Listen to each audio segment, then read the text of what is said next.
Hello, আসসালামু আলাইকুম। সবাই কেমন আছেন? আজ আমি চলে আসলাম মমিন কফি শপে।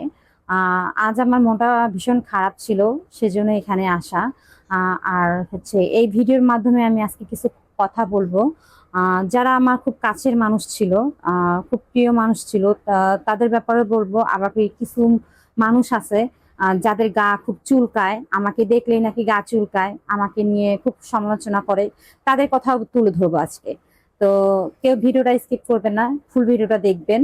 তো এখানে আমি আসছি আমার হাজবেন্ডের সাথে, আর প্রায় আমি এখানে এসেই থাকি। আর এখানকার বাটার নানটা আমার খুব ভালো লাগে। রংপুরে বাটার নানটা পাওয়া যায় না, আর আমার বাটার নানটা ভীষণ ভীষণ পছন্দ। তাই আমি বারবার আসি, আমার হাজবেন্ড আমাকে নিয়ে আসে। মন খারাপ থাকলে বিশেষ করে বেশি করে নিয়ে আসে। অনেকে তো মনে করে যে আমি অন্য কারোর সাথে আসি। ভাই, অন্য কারোর সাথে আসার টাইম নেই, সময় নেই, বুঝছেন? আপনাদের চিন্তা ভাবনা এত নোংরা। আপনাদের চিন্তা ভাবনা দেখেই মনে হচ্ছে যে আপনারাও কত নোংরা। আপনাদের আপনারা যদি নোংরা না হতেন, আপনাদের চিন্তা ভাবনা এতটা নোংরা হতো না। তো যাই হোক, যারা যারা আমাকে নিয়ে সমালোচনা করেন, তাদেরকে আমি একটা কথাই বলবো। উপরে কিন্তু আল্লাহ আছে। আল্লাহকে যদি ভয় পান, মানুষকে নিয়ে এত গীবত গাওয়া বন্ধ করেন। আমাকে নিয়ে এত গীবত গাওয়া বন্ধ করেন। আমাকে নিয়ে কেন এত গীবত গাইছেন? আমি কি কারোটা খাই না কারো বাপেরটা খাই?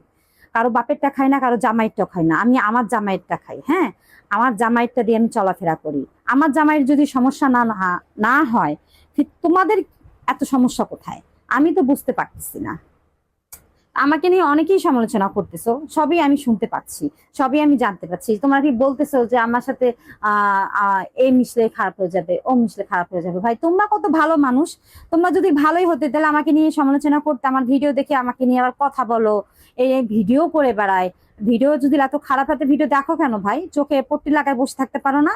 আর আমাকে দেখে যদি গা এত জ্বলে তোমাদের গায়ে, ওই যে বাজারে মলম পাওয়া যায়, হ্যাঁ, মলমপট্টি থেকে মলম এনে পুরো গায়ে মলম দিয়ে বসে থাকো, তাহলে শরীরের জ্বালা মিটে যাবে, ঠিক আছে? আর এই যে বার্গারটা দেখতে পাচ্ছেন আপনারা, এই বার্গারটা কিন্তু দেখতে যতটা সুন্দর, খেতে কিন্তু অতটা মজা না। এরকম আমাদের জীবনে কিছু মানুষ আছে, দেখতে চকচকা, দেখতে সুন্দর, তাদের মন মানসিকতা খুবই বাজে, একদম বাজে। আহ তো আজকে আমি আরো কিছু বলবো। যে আমার বিশ্বাস্ত কিছু বান্ধবী ছিল, বন্ধু ছিল, যে যাদেরকে আমি চোখ বন্ধ করে বিশ্বাস করতাম, দেখলাম যে দিন শেষে তারাও আমার 19 থেকে 20 হলে আমার নামে আশেপাশে কথা বলে। ভাই, এমন জায়গায় এমন কথা বলে যে সেন্সিটিভ জায়গাগুলো কথা বলাই যাবে না, বলাটা উচিতই না। আর তাও আমার ফ্যামিলি ব্যাকগ্রাউন্ড নিয়ে কথা বলে। ভাই, আমার ফ্যামিলি নিয়ে কি জানো তোমরা? কি কথা বললা? আমিও তো অনেক কিছু জানি, আমিও তো বলতে পারতাম, কিন্তু আমি বললাম না। আমার না ওই অভ্যাস নেই, যে পিছনে মানুষকে নিয়ে কথা লাগালাগির অভ্যাস নেই, বুঝছো? আমার